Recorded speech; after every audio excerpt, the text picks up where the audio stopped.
Hi mga kapwa, kamusta? Isang magandang araw nga palang bati ko sa inyo. Eto nga, muli na namang naglaro ang inyong kapwa. Dito nga, napilitan akong mag-adjust kasi nakiusap siya na siya na lamang ang maging tiyange. Kaya iyon, pinagbigyan ko naman kasi minsan, malas kapag hindi ka nagpaubaya. Dito nga sa bot, dali-dali akong dumalaw sa aming MM. Ayun, okay naman. Yung mga kasama ko mababait, mabibilis rumespo. Dumalaw nga muna ako sa top kasi basag na yung top namin. Hindi kinaya ni Aldo si Xborg, sobrang kunat. Matapos nun, nag-turtle kami. Ayun, nakuha naman namin. Muli ko nga palang nilundagan si Xborg para sureball. Lumundag ako sa mid. Ayun, swerte, may tinamaan. Nakabigay si Aldous. Dito nga sa top, naririto na naman si Xborg. Nagkakat ng minion, kaya naman agad-agad naming pinuntahan. Tatlo na nga pala kami dito, masigurado lamang na mabigyan ito. Apakukulit ang kunat pa.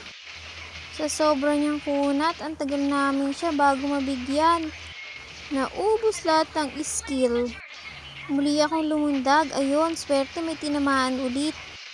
Nakabigay si Aldous, pero nabigyan din ako. Dito nga sa mid, muli na naman akong lumundag, ayun, swerte, tinamaan si Alu. At dito nga, nagpatuloy lang kami sa aming bakbakan, kaya yun, nabigyan si Xborg. Tapos ayun, binasag na rin yung tore.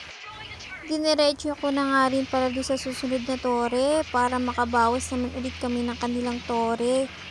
Samantalang nagaganap yan, nakapag-lord na nga pala kami. Muli nga pala akong lumundag sa bot kasi nandun na sila, nag-ipon-ipon kasama yung Panginoon ng Landot doon. Ayun, ayos naman, matiwasay na nakapagbigay. Pero yun nga, nabigyan din ako. Dito nga, muli na naman ako lumundag, nilundagan ko si Xborg. Napakakunat talaga niya, 4 na kami niyan. Pero ayun, nabigyan, wala talagang makunat sa madami. Niyaya ko naman sila sa mid para bigyan si Alu. Nagpupush kasi kailangan talagang bigyan. At ayun, nabigyan. At dito nga, niyaya ko naman silang mag-lord. Ayun, medyo matagal pero mapapasamin yan kasi darating ang core namin na si Harley. At ayun nga, nanlalaban pa talaga ang Lord, ayaw pang bumigay. Pero sa huli, bumigay pa rin siya. Pagtulungan ba naman ng 4, ewan ko na lamang. Matapos yan ay agad na kami pumunta sa mid lane. Tulala nga pala ako dyan kasi naghahanap ako ng landingan. Sa tagal ng pagsipat kong yun, wala akong tinamaan. Pinagtulungan nila akong 4 pero sinuwerte ako, nakabigay ako ng 2 at agad-agad nga akong lumikas kasi wala na akong HP ko, konti na lamang. At ayun nga, si Monano na lang ang natira, nahirapan na siya. Natapos, kaya naman maraming salamat sa panonood mga kapwa. Hanggang sa muli. Paalam!